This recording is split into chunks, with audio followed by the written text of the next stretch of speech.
నమస్తే. ధర్మశాస్త్రం జనవరి సంచికలో ప్రచురించబడినటువంటి నా కవిత కాలులేని కథ. కాళ్ళే లేని కథని నడిపిస్తున్నాడేంటి అనుకున్నాను. అయ్యో, నడక కాదు, పరుగులు పెట్టిస్తున్నాడు. ఆశ్చర్యపడాలా? నేను ఆనందించాలా? హలో హలో, ఆగాగు.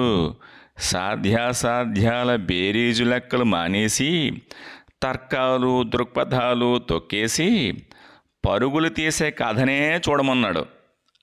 అంత ఉత్కంఠభరితమే, కానీ నీతిని వెతకద్దు ప్లీజ్. ఉద్వేగంలో ఊగిపో. వివేకం ఎందుకు? తదేకంగా చూడు.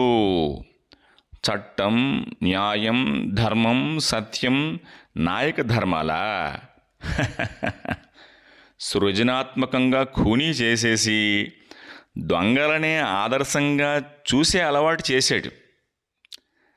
సృజనాత్మకంగా ఖూనీ చేసేసి దొంగలనే ఆదర్శంగా చూసే అలవాటు చేశాడు.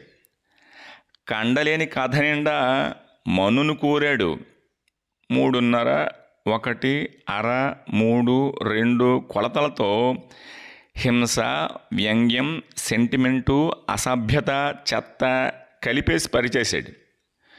చుట్టూ చీకట్లు కమ్మేసిన వెలుగు అద్భుతం అనిపించాడు. వెర్రికి బానిసలైన నోళ్లతో ఏలలు వేయించాడు. విమర్శనా పెదవులచే పల్టీ కొట్టించిన సమర్థుడు. విధ్వంస బోధనా దీపికను ఆదర్శ చిత్రరాజ్యం చేశాడు. యథార్థమైతే బేడీలు వేసి శిక్షించాల్సిన ప్రభుత్వం అవార్డులిచ్చి సన్మానించేలా ఇంద్రజాలం చేయించాడు. అబద్ధాల తెరపై జనాలను ఉన్మత్తులుగా మార్చే మహానుభావుడే నేటి ఉత్తమ చిత్రదర్శకుడు. అబద్ధాల తెరపై జనాలను ఉన్మత్తులుగా మార్చే మహానుభావుడే నేటి ఉత్తమ చిత్రదర్శకుడు. ధన్యవాదములు.